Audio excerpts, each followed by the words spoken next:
Hello everyone, স্বাগত জানাচ্ছি সবাইকে স্টাডিজ অফ ত্রিপুরা ইউটিউব চ্যানেলে। বিশেষ করে ত্রিপুরার সকল সরকারি চাকরি প্রত্যাশী ভাই বোনদেরকে, যারা প্রতিদিন বিভিন্ন গভর্নমেন্ট সেক্টর জবের সন্ধান খুঁজে থাকে। আমাদের ত্রিপুরা রাজ্যে মাননীয় মুখ্যমন্ত্রীর তত্ত্বাবধানে আরেকটি মেরিট লিস্ট চলে এসেছে, অর্থাৎ সরকারি দপ্তরের চাকরির মেরিট লিস্ট চলে এসেছে। মেরিট লিস্টে প্রচুর সংখ্যক ক্যান্ডিডেট স্থান পেয়েছে, সবাইকে অ্যাডভান্স কংগ্রেস। এখন মেরিট লিস্ট বেরোয়ার পরে আমাদের নেক্সট প্রসেস কি, নেক্সট স্টেপ কি, আমরা স্টেপ বাই স্টেপ সবগুলোই জানবো। মেরিট লিস্টে কাদের কাদের নাম এসেছে সবগুলো দেখবো, কোন ডিপার্টমেন্ট থেকে মেরিট লিস্টে এসেছে সেটাও দেখবো। প্রথমত আমরা দেখে নিই মেরিট লিস্টের স্থান অধিকারী ক্যান্ডিডেট, ভাগ্যবান ক্যান্ডিডেট যাদের আমরা অবশ্যই অভিনন্দন জানাবো। তারা অনেকটা পরিশ্রম করে, অনেকটা পড়াশোনার পরে এই জায়গাতে এসে স্থান পেয়েছে। এখন এটা লাস্ট মেরিট লিস্ট, এরপরে কিন্তু ডাইরেক্ট ইন্টারভিউতে চলে যাব আমরা। এখানে দেখি মেরিট লিস্টে যারা যারা স্থান পেয়েছে সেই সৌভাগ্যবানদের নাম দেখে নেব। সবচেয়ে প্রথম কমিউনিটি অর্গানাইজার একটা পোস্ট ছিল, TULM 33 নাম্বার আইটেম কোনটা থেকে এসেছে সেটাও আমরা জানবো। সেখানে 3 জন স্থান পেয়েছে মেরিট লিস্টে, সুবর্ণা বিশ্ববর্মন, মণিবালা দেব, চন্দ্র দেববর্মা। সবাইকে ধন্যবাদ, কংগ্রেস। তারপরে ভ্যাকেন্সিটা ফায়ার অ্যান্ড ইমার্জেন্সি সার্ভিস দপ্তরে অ্যাসিস্ট্যান্ট ফোরম্যান পোস্টে ভ্যাকেন্সি বেরিয়েছিল। সেখানে ভাস্কর দাস, অভিজিৎ দেবনাথ, অভিংশু বিশ্বাস রয়, বিদ্যুৎ ঘোষ, বিশ্বজিৎ নন্দী, শুভম দাস, চয়ন শুক্লা বৈদ্য, তারা এই মেরিট লিস্টে স্থান পেয়েছে। ফায়ার অ্যান্ড ইমার্জেন্সি সার্ভিস দপ্তরে জুনিয়র মেকানিক বলে একটা ভ্যাকেন্সি ছিল, সেখানে গৌতম মজুমদার এই মেরিট লিস্টে স্থান পেয়েছে।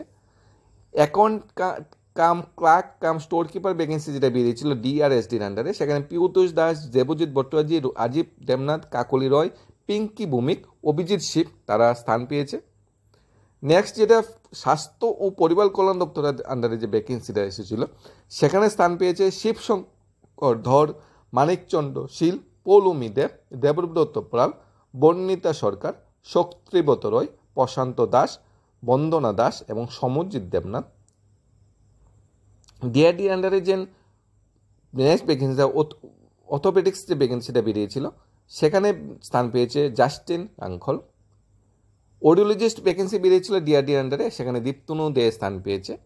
নেক্সট ভ্যাকেন্সি যেটা বেরিয়েছিল ফিজিওথেরাপিস্ট ভ্যাকেন্সিতে টোটাল 41 জনের কাছাকাছি কেন্দ্রের স্থান পেয়েছে। আমরা নামগুলো দেখে নেব।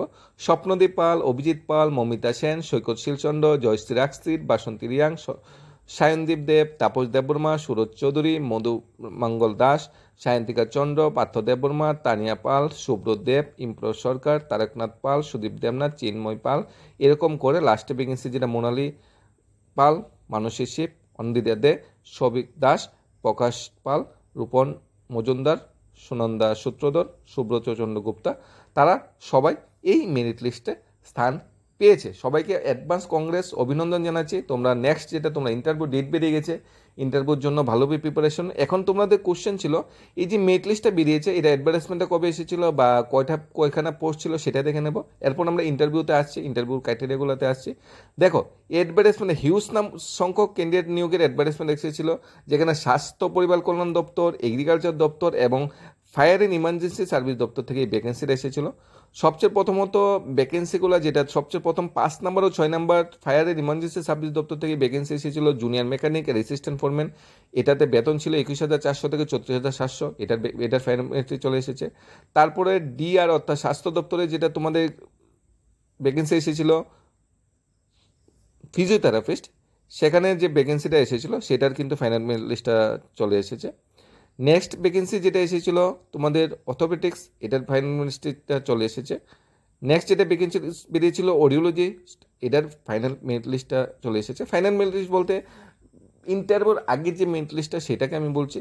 নেক্সট তো ডাইরেক্ট তোমাদের চাকরির অফার বা হলুদখাম চলে আসবে, সাকসেসফুল ক্যান্ডিডেটের নাম চলে আসবে, তখন তো হাতে জব অফারই পেয়ে যাবে। আর বেশি দিন নেই।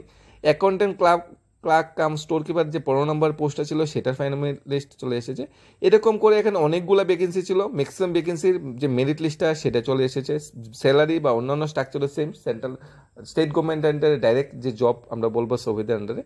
এখানে আমাদের এক্সাম বা অন্যান্য ক্রাইটেরিয়ার উপর ভিত্তি করে এই মেরিট লিস্টটা প্রিপেয়ার হয়েছে। এখন মেরিট লিস্ট অনুযায়ী আমাদের নেক্সট কাজ হলো আমরা ইন্টারভিউর জন্য ভালোভাবে প্রিপারেশন নেওয়া। ইন্টারভিউর ডেটও কিন্তু পাশাপাশি বেরিয়ে গেছে। সবচেয়ে প্রথম দেখে নেব 15 তারিখ এবং 16 তারিখের ইন্টারভিউ ডেট নোটিফিকেশনগুলো। Schedule of interview for the recruitment notification 10/2023-24। এখানে 15 তারিখ ইন্টারভিউ হবে 2টা শিফটে, সকাল 11টা এবং দুপুর 2টা শিফটে, এবং 16 তারিখ ইন্টারভিউ হবে সকাল 11টা শিফটে। 15 তারিখ ইন্টারভিউতে সকালের শিফটে কমিউনিটি অর্গানাইজার, তারপর অর্থোপেডিক্স যেটা বা audiologist, accounting club, store keeper, junior mechanic, assistant foreman, chemist, এই ভ্যাকেন্সিগুলোর ইন্টারভিউ হবে 15 তারিখ। ফার্স্ট হাফে হবে 5টা পোস্টের ভ্যাকেন্সির ফর্ম ফিল আপ বা তোমাদের ইন্টারভিউ। সেকেন্ড হাফে হবে ফায়ার অ্যান্ড ইমার্জেন্সি সার্ভিস যে দপ্তর আছে ওই সার্ভিস দপ্তরের ইন্টারভিউগুলো। ঠিক আছে, নেক্সট যেটা বলা হয়েছে 16 তারিখ ইন্টারভিউ হবে ফিজিওথেরাপিস্ট যে পোস্টটা আছে আইটেম নাম্বার 8। আইটেম নাম্বার 8 বলতে আমরা দেখে নিই ফিজিওথেরাপিস্ট আইটেম নাম্বার 8 কোনটাতে উল্লেখ আছে, যেখানে প্রচুর সংখ্যক ক্যান্ডিডেট স্থান পেয়েছে। এই যে ফিজিওথেরাপিস্ট পোস্টটা, যেখানে 20,500 টাকা মান্থলি যেটা স্যালারি, এটার ইন্টারভিউটা হবে তোমাদের 16 তারিখ। এখানে টোটাল 41 নম্বর ক্যান্ডিডেট স্থান পেয়েছে। এই ছিল টোটালি স্ট্রাকচারটা, যেখানে আমাদের ত্রিপুরা সরকারের অধীনে জিআরবিটিতে 5 বছর ধরে ক্যান্ডিডেটটা ওয়েট করছে। সেখানে কিন্তু এইমনভাবে এত দ্রুতগতিতে মেরিট লিস্ট আসছে না, সবাই ওয়েট করতে করতে করতে করতে দেওয়ালে পিঠ থেকে গেছে। এখন সবার ধৈর্যের বাঁধ বেগে গেছে, সবাই কি করবে সেটা বুঝে উঠতে পারছে না, সরকারের উপর বা গভর্নমেন্টের উপর বিশ্বাস উঠে যাচ্ছে। এরপরে বিভিন্ন যে অন্যান্য দপ্তরগুলো আছে সেখানে অলরেডি চাকরির অফার পর্যন্ত বিলি হয়ে গেছে। এগ্রিকালচার বা আমাদের পার্সোনাল অ্যাসিস্ট্যান্ট যেটা টিপিএসসি স্টেনোগ্রাফার যেটা বলা হয়, তারপর পঞ্চায়েত দপ্তরে, তারপরে আমাদের এইচডিপিইউ বা সিডিপিইউ বা আইসিডিএস প্রজেক্টে বা সমাজ কল্যাণ সমাজ দপ্তর শিক্ষা দপ্তরে চাকরির প্রসেস কমপ্লিট হয়ে গেছে। আমরা 2 দিন আগে টিআরএম এর মেরিট লিস্টও পেয়ে গেলাম। এখন আমরা সফেদের আন্ডারে যে ভ্যাকেন্সিটা চলছে এটার মেরিট লিস্টে এসে গেছে, কিন্তু ওই যে ভ্যাকেন্সিগুলো হিউজ নাম্বার ক্যান্ডিডেট আছে ওই ভ্যাকেন্সিগুলো কিন্তু বের হচ্ছে না। স্বল্প পোস্টে যে ভ্যাকেন্সিগুলো আছে, যেখানে স্বল্প সংখ্যক চাকরি দিলে গভর্নমেন্টের ড্রাইভার থাকবে না, সেই ভ্যাকেন্সির merit list final merit list চাকরি অফার বিলি করা হচ্ছে। আর যেখানে ভ্যাকেন্সিটা ভ্যাকেন্সি বলতে বলছে জিআরবিটি যেখানে 2,500 ভ্যাকেন্সি, স্পেশাল এক্সিকিউটিভ যেখানে 6,000 ভ্যাকেন্সি, তাছাড়া আমাদের যে পুলিশ কনস্টেবল যেখানে 1,000 ভ্যাকেন্সি, জেল পুলিশ ফায়ার সার্ভিসে যেখানে 200-300 গ্রাম প্লাস এখানে ভ্যাকেন্সি আছে, সেই জায়গাতে যেখানে ভ্যাকেন্সিটা বেশি, ক্যান্ডিডেট একটু বেশি, কম্পিটিশন একটু বেশি, সেখানে কিন্তু মেরিট লিস্টটা বেরোচ্ছে না।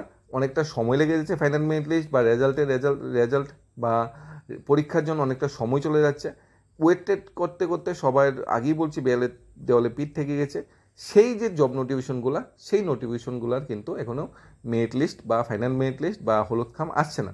গত বছর 1 বছর আগে আগস্ট মাসে একটা অ্যাডভার্টাইজমেন্ট ছিল এগ্রিকালচার টিপিএসসি আন্ডারে, সেটা মেরিট লিস্ট কি চাকরি অফার পর্যন্ত বিলি হয়ে গেছে। টিপিএসসি কম্বাইন 1 দেখেছো পুরো কমপ্লিট করে নিয়েছে। সফিদের আন্ডারে টিএলআর আন্ডারে দেখছি 2023-এ চাকরির নোটিফিকেশন বেরিয়েছে, 24 আস্তে আস্তে হাতে অফার পর্যন্ত চলে এসেছে, কিন্তু ওই পার্টিকুলার ওই দপ্তরগুলোতে কিন্তু একটু সময় লেগে যাচ্ছে। আমরা আশা করব পঞ্চায়েত নির্বাচনের পর ওই দপ্তরগুলো প্রসেসগুলো গভর্নমেন্ট আস্তে আস্তে শুরু করবে। যদিও পঞ্চায়েত নির্বাচন ডিক্লেয়ার হয়ে যাওয়ার কথা এতদিনে, এখনও হয়নি। এটার পিছনে উদ্দেশ্য বা কি, বা ভোটার লিস্ট তৈরি হতে দেরি হয়েছে নাকি কোনো টেকনিক্যাল রিজন আছে নাকি এটা বোঝা যাচ্ছে না, সেটাও তো দেরি হয়ে যাচ্ছে। পঞ্চায়েত নির্বাচন দেরি হবে মানে কি আমাদের চাকরি প্রসেসগুলো শেষ করতে দেরি হয়ে যাবে। তবে হবে, সরকার যেহেতু আছে, বর্তমান সরকার ইন্টারভিউ প্রসেস শুরু করেছে, বর্তমান সরকারই দেবে, কিন্তু সময়টা কিন্তু আমাদের হাত থেকে চলে যাচ্ছে। আমাদের যে মূল্যবান সময়টা শেষ হচ্ছে বা আমাদের যে বয়সটা দিন দিন বৃদ্ধি পাচ্ছে, এটা কিন্তু আমরা কমাতে পারবো না। সেখানেই কোশ্চেনটা, সেখানেই সবাই ধৈর্যের বাঁধ ভেঙে যাচ্ছে, সবাই বিভিন্ন আন্দোলন প্রটেস্টের পথ অবলম্বন করছে। এখন দেখার বিষয় সে আন্দোলন বা প্রটেস্টে সরকার কতটুকু সাড়া দেয়, তা জিআরবিটি হোক, পুলিশ এক্সিকিউটিভ হোক, টেট হোক, এসটিজিটি হোক, কিংবা ফায়ার সার্ভিস হোক, জেল পুলিশ হোক, সবার আন্দোলনে সরকার কতটুকু সাড়া দেয়, সবাই যে ডিজেলের যে প্রটেস্ট বিভিন্ন কমেন্ট সেটে দেওয়া সেখানে কতটুকু সাড়া দেয়। গভর্নমেন্ট একটু চাপে আছে, কারণ বেকাররা এখন একটু ক্ষুব্ধ। সরকার স্টেপ বাই স্টেপ দেখছে, সরকারের বিভিন্ন লোক বা বিভিন্ন যে আধিকারিকরা আছে বা সরকারের পক্ষে লোক, তারা সবাই ফলো আপ করছে, বেকারদের সাথে মিশে বেকারদের বিভিন্ন কথাবার্তা তারা জানার চেষ্টা করছে, বেকাররা কোন পরিস্থিতিতে আছে। তাই গভর্নমেন্ট সবই জানে জিআরবিটি চাকরি হতে কত টেনশনে আছে, বেকাররা কতটা ক্ষুব্ধ, স্পেশাল এক্সিকিউটিভ বেকাররা কতটা ক্ষুব্ধ, পুলিশ কনস্টেবল অন্যান্য বেকাররা কতটা ক্ষুব্ধ। কারণ বেকাররা যে ক্ষুব্ধ, বেকাররা যে ভিতরে ডিপ্রেশনে আছে, টেনশনে আছে এবং সরকারের প্রতি বিরোধ ভাব সৃষ্টি হচ্ছে, এটা গভর্নমেন্ট ভালোভাবে জানে। কারণ গভর্নমেন্ট নিজের কিন্তু সিক্রেট এজেন্ট কিন্তু সবাই মাঝে মাঝে ছেড়ে দিয়ে রেখেছে। তাই সরকারের কাছে সেই মেসেজটা বারবার ভালোভাবেই যাচ্ছে যে বেকাররা চাপ যাচ্ছে, বেকাররা ক্ষুব্ধ হয়ে আছে। সরকার এখন আর ডিলে করার মতো পরিস্থিতি নেই, কারণ অনেকটা ডিলে করে ফেলছে। এখন আর ডিলে করার মতো কোনো রাস্তা নেই, কারণ সবই শেষ।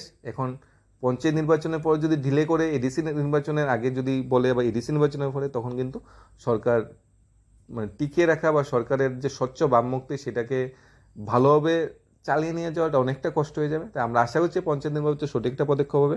আর এই নোটিফিকেশনের মাধ্যমে যারা যারা এই মেরিট লিস্টে স্থান পেয়েছে সবাইকে কংগ্রেস, খুব ভালোভাবে ইন্টারভিউর জন্য প্রিপারেশন নাও। দেখো তোমরা যেই সেক্টরে জবটা পেয়েছো বা যেই সেক্টরে তোমরা জবের জন্য অ্যাডভার্টাইজমেন্টটা বেরিয়েছে, তোমরা এতটুকু এগোচ্ছে, ওই সেক্টর থেকে কিন্তু পার্সোনাল কোশ্চেনগুলো একটু বেশি করে হবে।